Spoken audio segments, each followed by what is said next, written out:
pourrais dire aux jeunes filles, continuez à vous engager. Vraiment, je dirais, il y a pas de plus beau, de plus beau message que je puis lancer.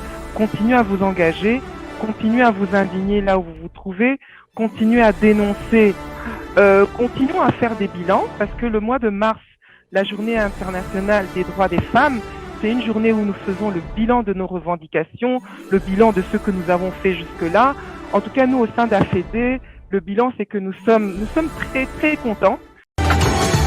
De partout où vous nous suivez, soyez le bienvenu dans votre nouveau numéro du magazine Genre et Volontariat. C'est un nouveau numéro. La semaine passée, nous avons reçu la présidente de l'ASBEL Congolese Women for Peace dans le cadre de la journée internationale du mois de la femme, Madame Francine Lobo, avec qui nous avons échangé depuis ses habitations, son quartier à Houston. Et là, nous repartons vers la Belgique pour rencontrer Madame Madi Tiembe, qui est la fondatrice de l'ASBEL AFED, Action des femmes pour le développement, basée et créée en Belgique. Madame Madi Tiembe, nous vous saluons. Et je vous salue également, ça ne faut rien, et je salue tous vos auditeurs. Et je vous remercie en tout cas de nous permettre de nous exprimer dans le cadre de ce mois de la femme et aussi de tous les combats que nous menons pour valoriser ces droits. En quelques lignes, comment pourrons-nous présenter Madame Madi Tiembe à nos téléspectateurs à la télévision et sur le net? Mais écoutez, j'ai plusieurs casquettes. Donc, la casquette via laquelle la plupart des gens me connaissent, en tout cas essentiellement, c'est via donc l'Action des femmes pour le développement, une activité que nous avons lancée en 2004 exactement, au moment où les violences faites aux femmes dans les situations de conflit à l'est de la RDC faisaient rage. Et donc, c'est à ce moment-là que nous avons lancé cette action et toute une série d'actions jusqu'à ce que nous arrivons aujourd'hui, j'en parlerai un peu plus tard. Donc, ça, c'est vraiment ma casquette principale.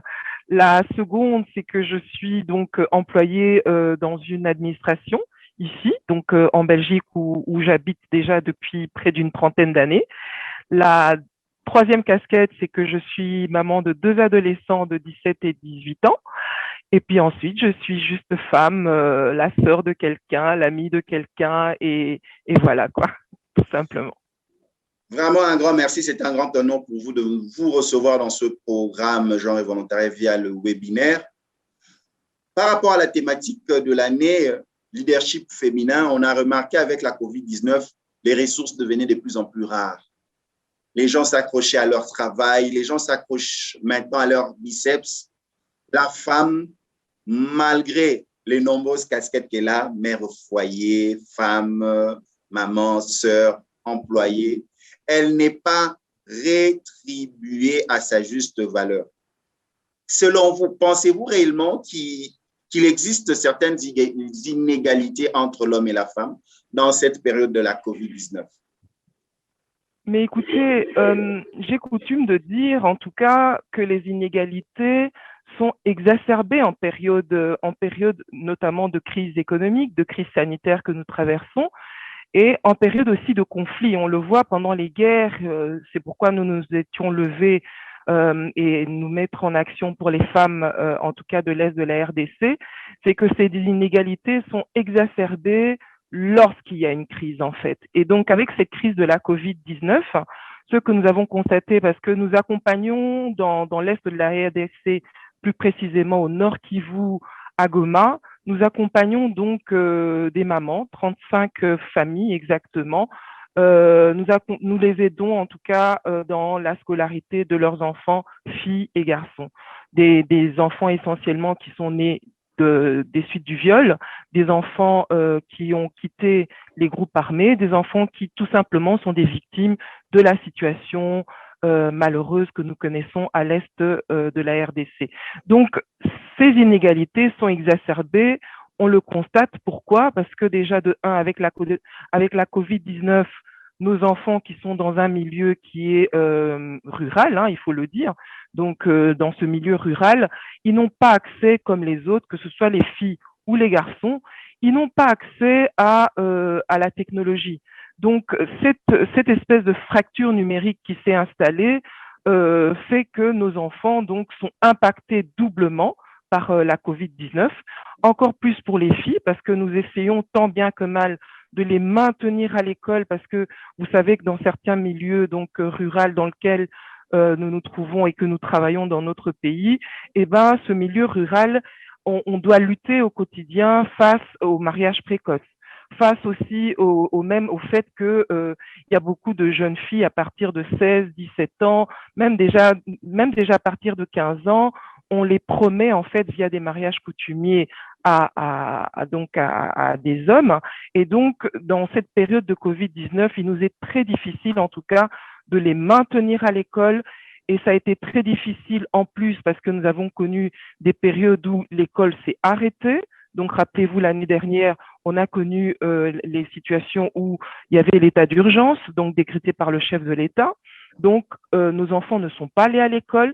Il fallait maintenir une activité scolaire pour que les petites filles qui voyaient en fait leurs activités domestiques notamment être augmentées. Donc, il fallait que nous puissions être assurés que les enfants allaient revenir à l'école. Dieu merci, en septembre, lorsque ça recommençait, on a pu compter sur le même nombre de petites filles qui a repris le chemin de l'école. Donc ça, c'est déjà un fait. La fracture numérique, le fait de les maintenir à l'école, et puis surtout du fait que la plupart de nos familles paupérisées, voilà, les femmes en situation déjà normale, donc ce sont elles qui vont dans les marchés, qui vont dans la rue pour chercher de la nourriture, pour chercher de l'alimentation, pour chercher comment dire, la braise, hein, en tout cas pour préparer le repas.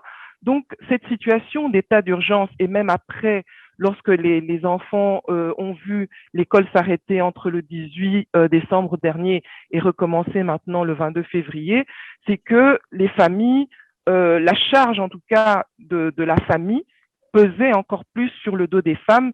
Elles n'avaient pas accès à des moyens pour aller au marché, elles n'avaient pas accès comment dire, pour aller puiser de l'eau, pour rechercher de l'eau parce qu'on a un problème d'eau dans notre pays. Donc, vous voyez que la COVID-19 a impacté pas simplement doublement, mais je dirais triplement toute une série de bénéficiaires et qui sont essentiellement les femmes. Madame Mehdi Thiembe, pourquoi seulement avoir axé vos interventions, par exemple, à l'est de la RDC Nord Kivu? Pourquoi seulement prendre en charge les 35 femmes dont vous avez fait mention dans vos allocutions en intervenant la scolarisation? Pourquoi? Ça vous tenait à cœur? En fait, l'idée venait d'abord essentiellement des femmes. Je crois que nous, lorsque nous vivons en diaspora, on ne doit pas venir se substituer, en tout cas, aux organismes, aux ASBL, aux groupements de femmes qui se trouvent sur place. Nous devons venir en soutien, en accompagnement de ce qui est déjà fait sur place.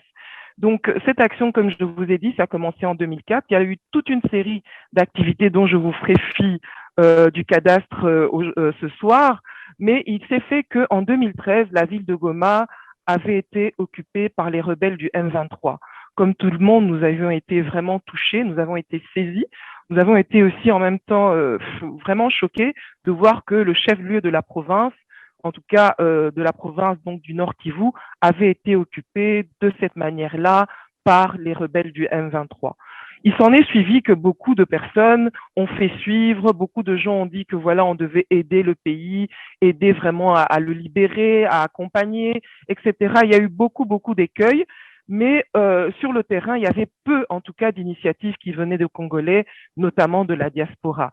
Ce que nous avons fait à cette époque-là, c'est que nous avons contacté la Caritas parce qu'on nous avait fait état que beaucoup de déplacés se retrouvaient dans des écoles, se retrouvaient dans des églises, etc.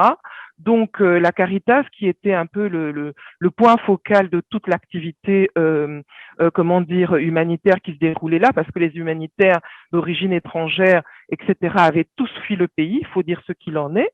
Et donc, la Caritas était le seul point focal constitué de Congolais qui habitent là, donc ils étaient sur place. Nous les avons contactés. Une fois que le contact a été établi, nous avons pu aller sur place, rencontrer les mamans Et très vite, ce qu'elle nous disait, c'était que, voilà, elle répétait vraiment, c'était ma somme, ma somme, ma somme. Elle voulait que leurs enfants, même dans la détresse dans laquelle elles se trouvaient, parce que malheureusement, il y avait des femmes violées, il y avait d'autres qui étaient mutilées, il y avait d'autres qui étaient vraiment, qui avaient subi, excusez-moi, les affres de la guerre, elles ont marché depuis le Rutshuru, etc. Donc, ça fait qu'elles nous demandaient, en tout cas, qu'elles voulaient voir leurs enfants échapper à ce destin, en fait. Et elles voulaient voir leurs enfants être debout. Et c'est comme ça que nous avons décidé de marcher ensemble et que cette action que nous avons commencé exactement, donc on va à leur rencontre en 2014. En 2015, nous scolarisons les premiers enfants. Nous allons là-bas sur place et nous sélectionnons des enfants, et donc vraiment les plus vulnérables en tout cas. Et c'est comme ça que cette activité, cette action Tembea, donc marchons ensemble avec ces mamans, a commencé. Pourquoi nous continuons à accompagner ces personnes?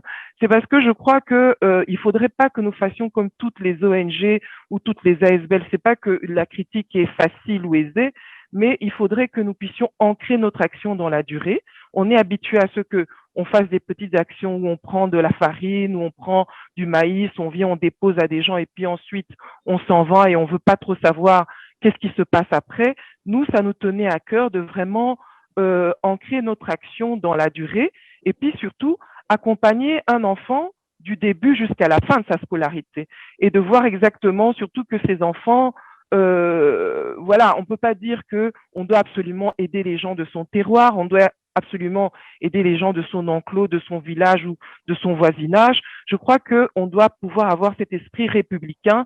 Nous sommes Congolais, on doit pouvoir aider partout où le besoin se fait ressentir. Et d'où justement, nous sommes là, accompagner ces enfants. Nous avons maintenant des enfants qui sont certains en 7e année, d'autres en 8e. Nous avons des jeunes filles en 3e secondaire déjà. Donc, vous voyez que nous évoluons avec eux, nous accompagnons leurs rêves et nous accompagnons surtout le fait que nous diminuons la disparité, les inégalités entre les jeunes garçons et les jeunes filles, parce que à charge égale, les parents, surtout dans ce milieu paupérisé, dès qu'ils ont les moyens, ils préfèrent plutôt scolariser des garçons que des filles. Et donc là, nous avons vraiment un équilibre, je dirais pas parfait, mais en tout cas, voilà, nous accompagnons donc ces 50 enfants dans leur scolarisation avec des hauts et des bas, bien sûr, mais nous tenons vraiment à pouvoir le faire au mieux. Très bien.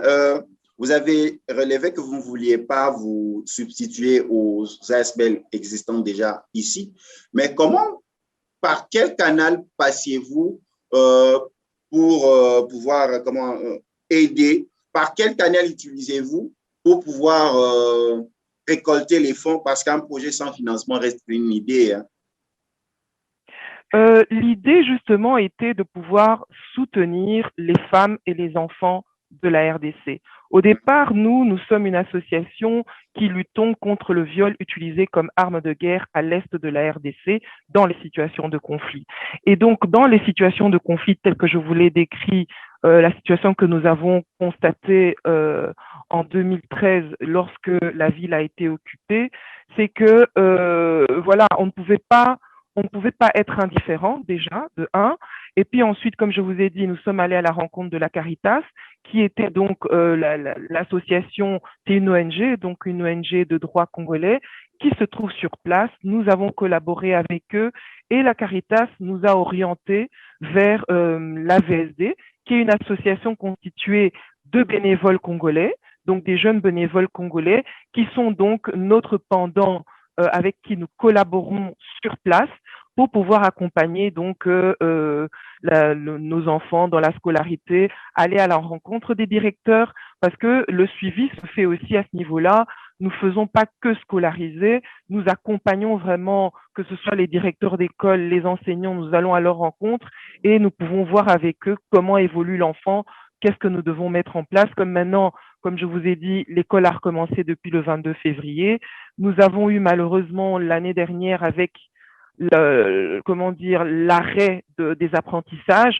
Nous avons eu 3 enfants qui n'ont pas pu réussir leur TENAFEP. Donc cette année, nous mettons en place donc de l'accompagnement, donc de l'accompagnement pour ces enfants qui ont raté et pour ceux qui cette année vont être en sixième année primaire. Donc cet accompagnement se fait avec la VSD qui s'occupe sur place de notre projet. Et puis ensuite, nous ici, il ne faut pas simplement vous parler de financement. Nous sommes une ASBL. Nous récoltons de fonds à travers 3 activités majeures. Nous participons d'abord aux 20 km de Bruxelles. Donc, c'est le principe de la marche parrainée. Nous constituons une équipe. Des gens nous parrainent. Et donc, ça génère de l'argent pour scolariser nos enfants. Et puis ensuite, nous organisons un souper. Chaque année, on organise un souper membre. Mais malheureusement, depuis l'année dernière, en 2020, et puis cette année, en 2021, on ne sait pas trop comment cela va se passer, mais en tout cas, voilà, nous organisons notre souper pour générer de l'argent et permettre que ces enfants continuent à être accompagnés au mieux. Et puis, durant toute l'année, bien sûr, nous avons des gens qui sont des bénévoles, des donateurs, ça peut être des hommes et des femmes qui se sentent touchés par cette cause et qui se disent, écoutez, nous, on ne peut pas aller sur place comme vous le faites, mais nous pouvons donc vous déléguer en tout cas notre solidarité envers les femmes et les enfants du Congo et à travers donc ce combat que nous menons depuis plusieurs années. Voilà en gros. Voilà en gros, association qui lutte contre les violences faites sur la femme congolaise, surtout par les viols utilisés comme armes de guerre. Est-ce qu'avec la COVID-19, cette situation n'empire pas la situation de la femme que vous aidez? Mais tout à fait, parce que déjà, la situation est déjà précaire. Parce que nous aidons essentiellement deux types de femmes. Je dirais qu'il y a des femmes qui sont déplacées par la guerre, comme je vous ai dit, qui viennent de l'intérieur du pays, que ce soit les territoires de Masisi qui sont tout proches, que ce soit dans le Nirangongo, que ce soit de Rutshuru, donc Walikale. Donc on reçoit vraiment les personnes qui ont déjà fait tout le processus via les hôpitaux qui sont sur place, donc Charité Maternelle ou Il Africa, etc., donc qui ont plus de moyens que nous et qui ont donc accompagné des femmes dans de processus donc de revalidation, je pourrais dire ça comme ça. Et puis ensuite, il y en a celles qui sont dans les camps encore de déplacés parce qu'il y a encore des sites qui étaient des sites officiels de camps de déplacés, Mugunga 1, Mugunga 2, 3, etc. Donc, il y a encore des populations qui vivent là. Il y a aussi, malheureusement, des pygmées aussi qui se sont joints à la cohorte de personnes. Et donc, on a vraiment ces deux types de populations, de déplacés à cause de la guerre, de déplacés aussi à cause même de leur habitat, parce que vous savez que les pygmées vivent de la cueillette et de la chasse. Eh ben, il y en a certains qui, malheureusement, dans le parc de Virunga, avec la pléthore de groupes armés qui s'y trouvent, eh ben, ils sont chassés, en tout cas des aires protégées et de leur environnement naturel. Ils se retrouvent aux environs donc de la ville de Goma. Et donc, nous essayons tant bien que mal d'accompagner cette population. On ne peut pas prendre tout le monde, bien sûr, mais lorsque nous pouvons faire des actions ponctuelles, notamment notre partenaire sur place, AVSD, s'occupe aussi en cette période de la COVID-19, s'occupe aussi des violences intrafamiliales. Parce que nous réalisons que avec le fait qu'il y a la COVID-19, il y a beaucoup de gens qui ont perdu leur métier, beaucoup de gens qui n'ont plus d'activité ou alors la rentrée d'argent ne se fait plus de manière régulière. Et ben voilà, ça exacerbe encore plus, comme je vous ai dit tout à l'heure, la violence qui était déjà existante, mais qui se retrouve vraiment décuplée, aggravée, du fait même, de la précarité que subissent les ménages, quoi. Donc, l'AVSD a organisé des activités. Pour certaines, donc, nous n'avons pas tout soutenu parce que, voilà, on ne peut pas tout faire non plus. Mais en tout cas, sur place, l'AVSD a mené des activités pour sensibiliser les ménages, sensibiliser en tout cas dans la ville de Goma, dans les quartiers périphériques également, pour sensibiliser en tout cas la population, pour que les femmes puissent, je dirais, libérer leurs paroles. Parce qu'il y a le poids encore de la tradition, il y a le poids aussi de la société qui veut que une femme s'exprimer par rapport aux violences qu'elle pourrait subir de manière donc dans le milieu intrafamilial ou même conjugal la parole encore a du mal à pouvoir traverser les murs donc des cases et des maisons. Voilà. Madame Madi Thiemé, en voyant la situation de la femme vulnérable que vous venez en aide à travers Caritas et AVSB. AVSB. Oui. AVSB, oui. Voilà. L'association des volontaires, voilà, oui, tout à fait. Oui. Pensez-vous que tout ce thème du mois de la femme, par exemple comme celui-ci, parler de leadership féminin, un futur égalitaire, ainsi de suite, est-ce que cela reflète vraiment la condition de la femme, par exemple, cette femme meurtrie, cette femme violée, cette femme violentée de l'Est, par exemple? Est-ce que ça cadre?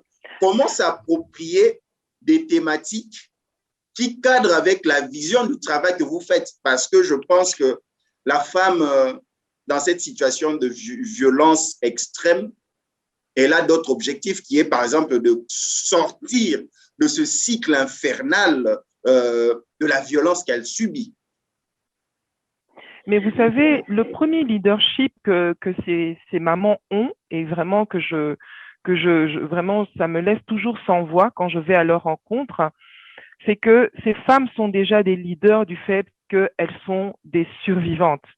C'est vrai qu'il y a beaucoup de personnes qui les perçoivent encore comme des victimes, mais je crois que le simple fait qu'elles ont survécu, qu'elles ont surmonté le traumatisme lié aux violences qu'elles ont subies, les violences dues même à l'environnement, parce que souvent, encore aujourd'hui, même si nous en parlons beaucoup de ces violences faites aux femmes dans les situations de conflit, il y a encore un stigmate qui reste, qui demeure en tout cas par rapport à tout ça. Ces femmes sont des femmes leaders, elles sont déjà debout parce qu'elles ont conscience qu'elles viennent de loin, parce qu'elles ont subi des choses, voilà, on ne va pas revenir dessus ici, mais elles ont subi des choses qui les rendent fortes. Elles sont vraiment fortes parce qu'elles ont une volonté de pouvoir apprendre. Ça, c'est déjà une chose qui les caractérise. Comme je vous ai dit tout à l'heure, j'ai visité déjà en 2011 les camps de déplacés, et puis ensuite en 2015, je suis repartie dans un camp de déplacés pour pouvoir apporter, donc pouvoir sélectionner les enfants. C'est une expérience qui est vraiment traumatisante. Je vous avoue que je ne souhaite pas, en tout cas, à moins que j'y sois contrainte, parce qu'on doit aller à la rencontre de nos bénéficiaires, mais en tout cas, lorsque vous rencontrez ces personnes, vous rencontrez ces mamans, elles ont cette volonté de vivre, de se battre, de surmonter, et puis surtout pour certaines, de porter leur cas jusqu'en justice pour que ça n'arrive plus ni à leur enfant, ni dans leur entourage, en fait. Ces femmes sont déjà des leaders. Aujourd'hui, notre rôle à nous, en fait, c'est de pouvoir les accompagner, leur donner les moyens. Ça peut être pas simplement des moyens financiers, mais ça peut être tout simplement l'écoute. L'écoute par rapport à leurs besoins. Il y en a certaines, elles étaient déjà agricultrices, elles étaient déjà femmes commerçantes, etc. Donc, lorsque vous venez vers elles, il y en a certaines qui disent, écoutez, j'ai envie de devenir avocate, j'ai envie de devenir médecin pour soigner, comme on m'a soigné, j'aimerais aussi pouvoir soigner les autres. Donc, elles sont demandeuses, en fait, de pouvoir apprendre encore plus. Donc, elles sont des leaders parce qu'elles savent exactement où elles veulent aller, elles savent ce qu'elles veulent faire, elles savent exactement que voilà, telle chose, par exemple, c'est tout bête, j'étais venue avec à la rencontre de quelques mamans, et donc je leur ai dit, écoutez, ce serait intéressant que nous puissions faire des paniers, en fait, que nous puissions faire des paniers que nous allons vendre en Belgique et pouvoir donc générer de l'argent qui va nous permettre d'avoir encore plus d'enfants, etc. Eh bien, tenez-vous bien, ces symphoriens, ces femmes nous ont dit, m'ont dit, ah non, écoutez, maman, nous, on souhaite pas faire des paniers. Nous, on souhaite plutôt faire du savon parce que dans la ville de Goma, il y a le savon qui s'appelle Intel qui est vraiment vendu. Il y a une coopérative. Donc, elles sont maîtres de leur destin. Et c'est ça, en fait, qui me dit qu'il faut juste aller à leur rencontre, les écouter, savoir ce qu'elles ont envie et pouvoir mettre en place avec elles des mécanismes de l'accompagnement qui vont leur permettre, en tout cas, de pouvoir se mettre encore debout. Vous voyez? Donc, c'est comme ça que c'est vraiment un échange entre elles et moi, et pas du tout où moi, en tant que femme évoluant dans la diaspora, je viens avec mes idées pour les imposer. Ça, c'est pas possible. C'est vraiment aller à l'échec en tout cas. Donc, c'est pour ça que je vous ai dit tout à l'heure, je continue avec ces dames parce que nous nous connaissons, parce que je connais leurs enfants. Elles m'ont confié la scolarité de leur enfant depuis que, ou des fois pour certains, l'enfant est né, ou pour certains, lorsque l'enfant avait 3 ans, ou l'enfant avait 7 ans. Et donc, voilà, c'est pas simplement un plaisir personnel de dire que voilà, ces enfants m'appellent maman, pas parce que je les ai mis au monde, mais c'est parce que je suis en tout cas promotrice de leur deuxième naissance, quoi. Parce que là, ils vont pouvoir, en tout cas, je l'espère, donc construire le Congo que nous voulons demain, où voilà, chaque personne va pouvoir accompagner un Congolais, pas forcément, comme je vous ai dit tout à l'heure, parce que on a partagé le même voisinage ou on est du même clan, etc. Je crois que un Congo républicain, c'est en tout cas la vision que nous avons tous par rapport à ça. Donc ce leadership, elles l'ont. Nous n'avons pas besoin de pouvoir leur imposer encore plus, mais je crois qu'elles l'ont et il faut juste que nous les accompagnons dans cette marche. Madame Madi, malgré ces affres, malgré cette difficulté, où ces femmes, ces vaillantes femmes, trouvent la force d'avoir quand même la joie de vivre, d'échanger. Elles n'ont pas le temps de se recroqueviller sur leur triste sort. Elles sont mères, elles savent ce qu'elles veulent et même elles souhaitent un meilleur destin à venir à leurs enfants, tout en étant dans des affres récurrents, dans des fois des violences inouïes. Tout à fait. Moi, je crois, enfin, ça c'est ma vision en tout cas de la notion de l'amour. Moi, je crois tout simplement que ce sont des femmes qui sont remplies d'amour. Parce que tant que cet amour-là leur donne de la force, l'amour de leurs enfants, et puis l'amour aussi de la terre qui les a vues naître. Parce que souvent, lorsque vous discutez avec elles, elles vous parlent de leur champ. Elles vous parlent des activités qu'elles avaient avant que le destin décide autrement. Vraiment, elles vous parlent encore de leur case, elles vous parlent encore du chemin qu'elles faisaient pour aller vendre leurs marchandises, etc. Donc, ça veut dire qu'au fond d'elles, il y a cette étincelle, en tout cas, qui n'est pas éteinte. Et je crois que voilà, c'est ça qui les motive. C'est vraiment ça qui les motive. Et vous les voyez spontanément se mettre en groupement, vous les voyez spontanément se mettre en collectif, vous les voyez spontanément, en tout cas, ne pas baisser les bras. Et c'est ça qui justement font que, et même il y en a certaines, malheureusement, vous savez, il y en a certaines aussi qui sont par terre. Et celles-là, comme je vous ai dit tout à l'heure, c'est vraiment du ressort des spécialistes de la santé, des fois de la santé mentale aussi, qui doivent les accompagner pour les détraumatiser, vraiment donner un accompagnement, je dirais, holistique sur tous les aspects, pas simplement du corps, parce que des fois le corps est meurtri, mais aussi c'est de l'esprit qui doit être relevé. Et c'est pourquoi vous verrez, il y a souvent beaucoup de programmes, en tout cas, qui sont mis en place dans les différents centres de santé et hôpitaux généraux dans l'Est de la RDC. Il y a souvent un programme d'accompagnement avec de la danse, de la musique, pour d'autres avec du théâtre, de l'improvisation, et d'autres aussi. Donc, il y a aussi, si je ne m'abuse, je crois bien qu'il y a aussi des programmes où, c'est-à-dire, elles se substituent en fait. C'est-à-dire, il y a des jeux de rôle où elles prennent le rôle du soldat ou le rôle de l'avocat ou le rôle. Vous voyez, donc ça permet aussi, via des petites scénettes, etc., de pouvoir détraumatiser et de sortir en tout cas ces femmes de leur état, en tout cas ce que j'ai pu voir sur le terrain. Et c'est pour ça que je me dis, les spécialistes de la santé, en tout cas, font un travail merveilleux. Ils sont à encourager. Et c'est vrai qu'en cette période de la Covid-19, c'est encore plus dur pour eux parce qu'ils sont doublement exposés. Et comme vous le savez, dans le milieu médical, c'est un milieu où les premières personnes qui sont en front line, c'est beaucoup les infirmières et c'est encore une fois les femmes qui sont vraiment sur le front. Et donc, toutes ces personnes sont vraiment à encourager parce que c'est très difficile. Et comme vous savez, la réalité de notre pays, c'est qu'il y a peu ou pas d'eau dans certains endroits. Et donc, c'est très difficile dans ces conditions de continuer, de continuer à se protéger et à protéger les autres, quoi. Madame Madi, est-ce que vous pensez que c'est aussi, nous devons, nous en tant que société, c'est un devoir d'accompagner ces femmes, de les assister? Mais oui, tout à fait. Je crois que cet accompagnement doit être réfléchi dans un accompagnement global. C'est-à-dire, aujourd'hui, nous, en tout cas au sein d'AFED, nous travaillons essentiellement avec des écoles publiques parce que nous estimons que voilà, le privé fait déjà son rôle, mais la majeure partie de la population congolaise vit vraiment avec, d'après les statistiques d'il y a quelques années, vit avec moins d'1 dollar par jour.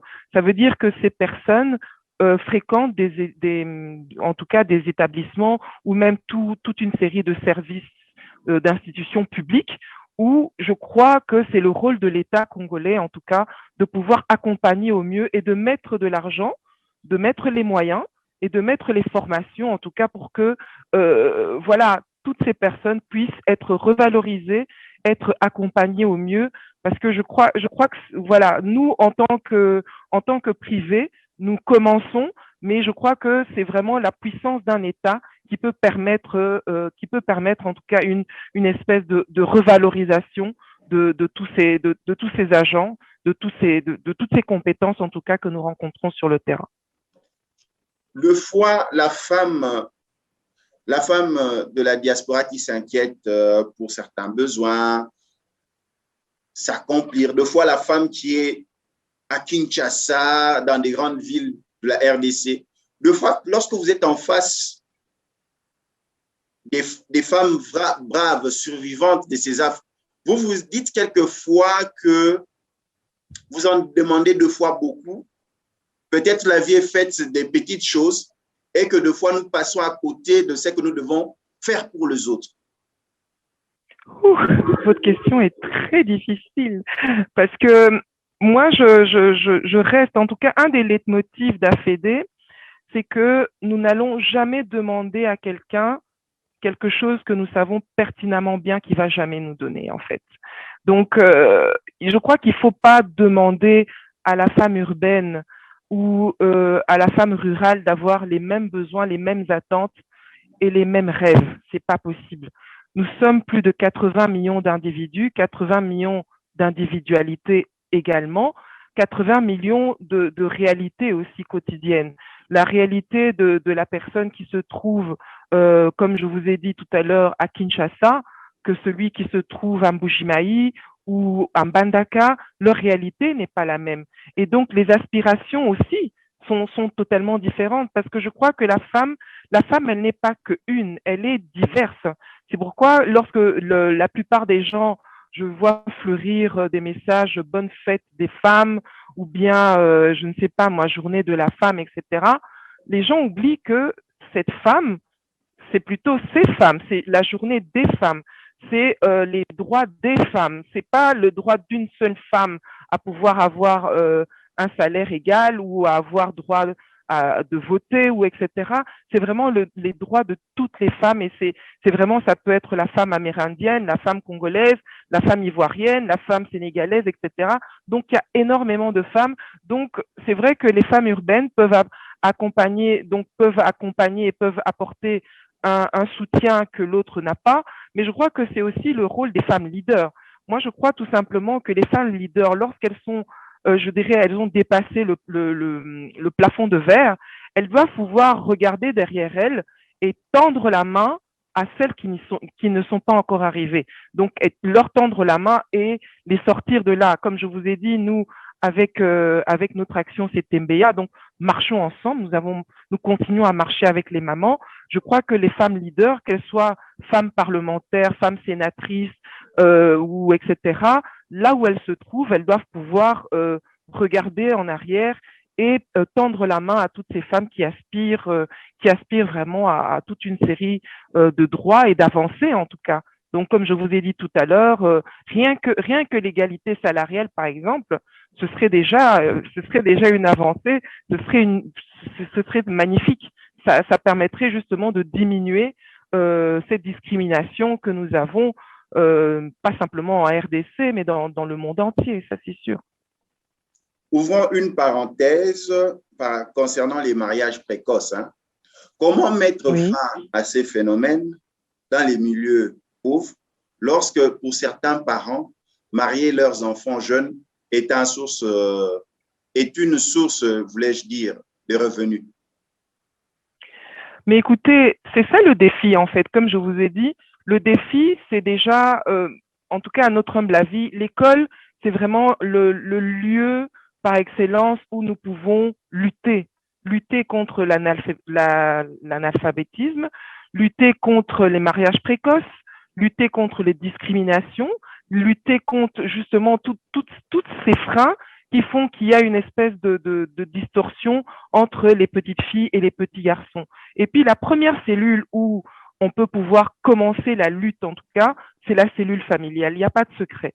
Aujourd'hui, l'homme et la femme, par rapport à leur projet de vie, leur projet de mariage, leur projet de fiançailles, d'union, etc., peuvent déjà décider ensemble de ce qu'ils veulent pour leur famille et de la lignée, de la trajectoire qu'ils veulent en tout cas pour leur vie. Aujourd'hui, je crois qu'une femme qui a été éduquée, une femme qui a été scolarisée, va vouloir que sa fille fasse le même parcours qu'elle. Donc, elle verrait d'un mauvais œil, en tout cas, qu'à 15 ans ou à 13 ans, que sa fille soit la promise de quelqu'un et qu'elle puisse arrêter son cursus pour pouvoir donc voler en juste noces avec Tartampion ou etc. Donc, vraiment, l'école, à mon sens, va permettre de lutter contre cette discrimination, contre ces mariages précoces, parce que les petites filles vont déjà à l'école, c'est un apprentissage de vos droits aussi, l'apprentissage de dire non, parce que nous voyons aussi que les parents, donc comme vous l'avez signalé, il y a aussi un milieu très paupérisé dans notre pays qui fait que le fait qu'on mette en mariage sa fille le plus tôt possible, ça veut dire qu'il y a une bouche de moins à nourrir dans la famille. Donc c'est toute une série de réalités et comme je vous ai dit, l'un ne va pas sans l'autre. Il faut aussi qu'on puisse qu'on puisse aussi valoriser les salaires, qu'on puisse mettre en place, vous voyez, les barèmes Mboudi, etc. Une fois qu'on valorise la société, on valorise les métiers, il y a toute une relation de cause à effet qui se fait et qu'aujourd'hui, on va pouvoir aller vers une société égalitaire. Donc, les parents ne seront plus obligés, je dirais, d'une certaine façon, de donner leur fille en mariage parce que ce serait donc une liste, une dot vertigineuse, etc. Donc, il y a vraiment énormément de choses à faire. Et puis surtout, comme je vous ai dit tout à l'heure, l'État a un rôle à jouer. Dans les pays d'accueil où nous nous trouvons, l'État joue son rôle dans la mesure où il y a toute une série d'accompagnements qui sont mis en place. Vous voyez, quand une femme est enceinte, par exemple, il y a une prime de naissance qui est activée. Toute une série. Donc, il y a 3 visites médicales qui sont gratuites. Moi, je me souviens à l'époque, lorsque nous grandissions, donc à l'époque dans l'ex-Zaïre, on disait en lingala, maman bazot qui est des kilos. Quand les mamans allaient au kilo, c'était gratuit. Je n'entendais pas que voilà, on payait ou etc. Vous voyez, il y a toute une série d'accompagnements qu'on peut mettre en place pour les familles, des allocations familiales, vous voyez, c'est toute une série de choses qui permet aux familles de pouvoir élever, en tout cas jouer leur rôle au mieux. C'est vrai que nous en sommes encore loin, mais rien que l'idée d'y penser et de le mettre en place en commençant quelque part, ça permettrait en tout cas à mon sens de lutter contre tous ces phénomènes, pas simplement les mariages précoces. Vous savez qu'il y a aussi le phénomène des enfants sorciers, des enfants de la rue, etc. Donc la paupérisation et même la misère qui sont engendrées par le manque de travail, le manque de perspective, créent d'autres situations qui justement sont exacerbées, comme je vous l'ai dit, comme pour les discriminations, que pour ces situations malheureuses que nous vivons avec nos enfants. Il y a un nouveau Premier ministre, Jean-Michel Sama Lukonde Kyenge. Par rapport à la femme violentée, par rapport au mariage précoce, situation des enfants sorciers, par rapport à la situation de la femme, quelles sont les propositions à travers ce magazine Genre Volontariat que vous pouvez faire pour que l'on change? Parce qu'aujourd'hui, le débat est quota, la part de la femme au sein du gouvernement, la femme, est-ce qu'on aura des femmes vice-premier ministres, ainsi de suite. Mais commençons par le basique, le respect du droit de la femme, parce que c'est un ensemble de droits. Comment faire interpeller le Premier ministre afin d'assurer ces droits-là, parce que lui, il sera dans la gestion quotidienne de la cité, donc de la vie. Et dans cette vie, il y a l'homme et la femme. Il est bien sûr né d'une mère, il a une épouse, il a des enfants, filles. Donc, l'avenir de la femme, comment il doit l'entreprendre sous sa gouvernance? Mais écoutez, c'est une question difficile et simple en même temps. Difficile, pourquoi? Parce que je commencerai peut-être par le plus simple. Le plus simple serait que nous nous disions, voilà, avec ma casquette femme, évidemment, j'aimerais pouvoir voir, parce que c'est un engagement qui a été pris, parce que nous sommes dans l'alternance et dans la continuité de l'État.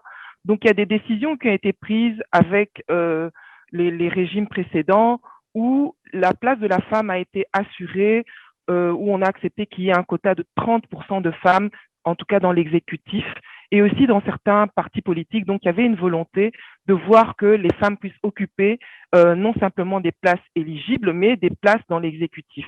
Ça, c'était déjà un acquis par rapport au gouvernement et au régime précédent. Aujourd'hui, au moment où nous parlons, c'est que où se trouve la femme, en fait. C'est-à-dire, on ne pourrait pas venir comme ça devant le Premier ministre et lui dire, écoutez, on veut un nombre un tel de femmes dans le gouvernement.